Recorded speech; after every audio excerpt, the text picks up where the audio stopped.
So this is my first video like this. I'm gonna explain the car, the backstory, how we built it, what directions we took, just everything. And I was inspired to make this video by my friend Braden Talby. I'll put his channel and the video about his 92 Foxbody, awesome car, in the description.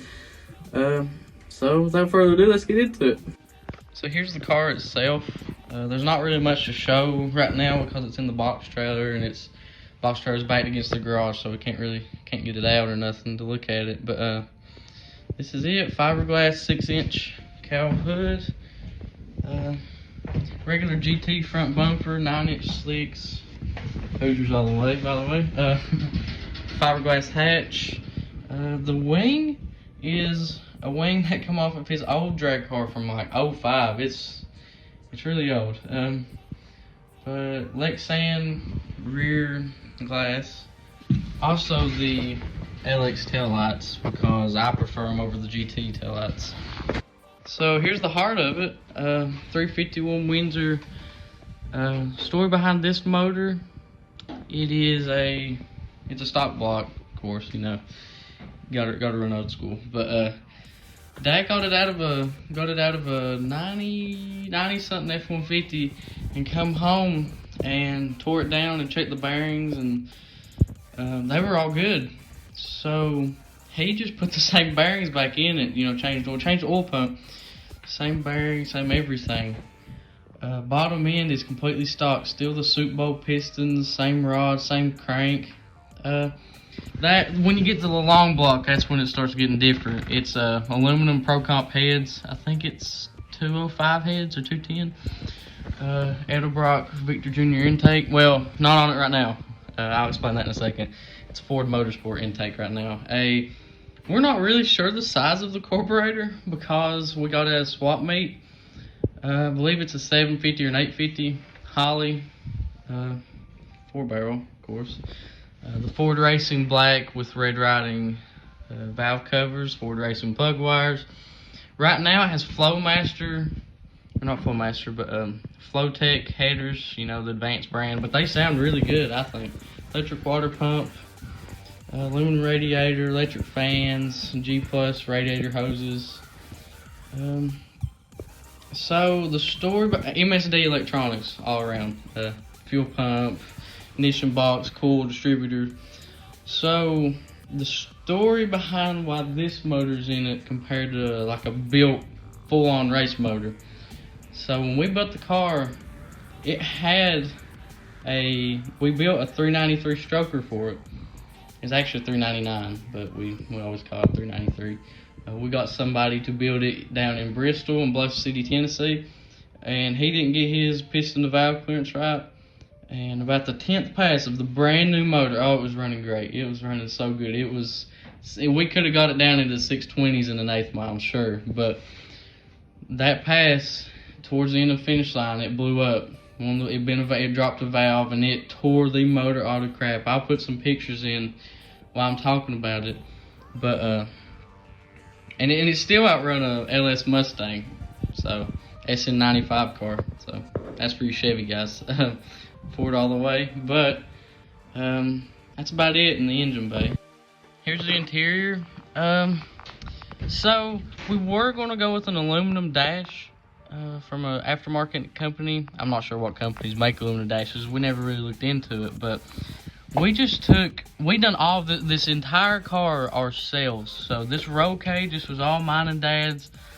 Bends and welds and fabrication, it's everything. That's a Scott Rod firewall for a hatchback Mustang. But don't mind the mess over there. Those are my racing pants and jacket and some paper towels I wipe the sweat off with. It gets hot in this thing. Scott Rod door panels. Steering wheel is removable.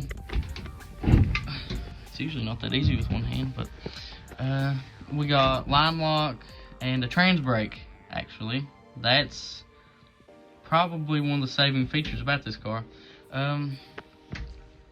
So when we made this roll cage, we just took and we made the GT dashboard. It's got grooves cut into it right here, so we could just slide it in and out.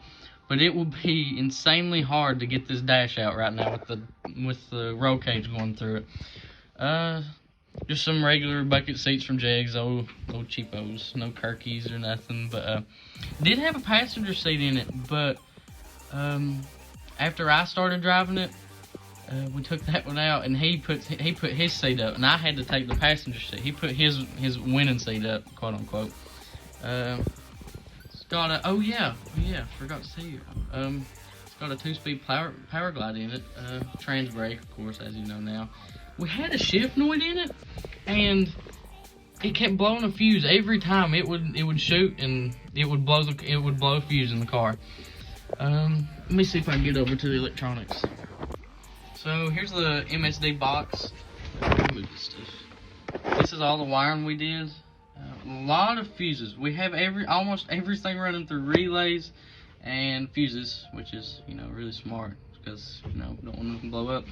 But the reason the fuse blowing confused us is because this is brand new. Both of these RPM activated switch and the RPM selector for the Windows switch, because we didn't want to use a chip. We have this little dial. So these are all brand new. And the shift noise brand new, not swap meet stuff. This is all brand new crap. But we think it might be the relay that they're all run into. So we're going to try in the off season here to change that, to just take it off the relay and just run it straight.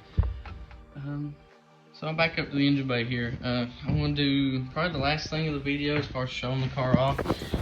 Suspension, we got some UPR, or well, no, UPR is a vendor. Viking coilovers on it. That's anti-seize on it, that silver stuff. That's why it looks so messy. Viking suspension on the front, and the back is, I don't remember the shocks that come on this car. Oh lord, these big slicks. I ain't gonna fit in here. I somehow made it, but the shocks that come on the car were already drag shocks, and we don't know what brand they are, but they work perfectly fine. So, no, don't. If it ain't broke, don't fix it. But there's our vent for our fuel cell, Mosier rear end cover, anti-roll bar. Yeah, that this car hooks insanely well for it. The twist on this car, it's non-existent. For Foxbody, that's pretty rare. For like just almost like a stock. This is a practically stock car suspension wise, kind of, not really, but crap. I think UPR or Viking lower control arms. I'm not sure about the uppers. Not too sure about those, but the 9-inch slicks, like I said, Holly blue fuel pump, 8.8 rear end with a 456, no 408 rear end, 33 spline axles, I believe. 5 lug swap. That's another thing, and aluminum drive shafts, I believe. Bought a swap meet. The power glide, we're running a Greg Sykes converter, one of the upper level ones that he sells. It's completely custom. Not sure the stall and all that stuff on it. Dad could tell you that. So upon editing, I want to break it up into 2 parts. So I'm making this video a couple of days later. The second part is going to be me explaining the actual backstory, not what the car is right now. So I'll put a link to that in the description and in the outro. So thanks for watching. Hope you watch part 2.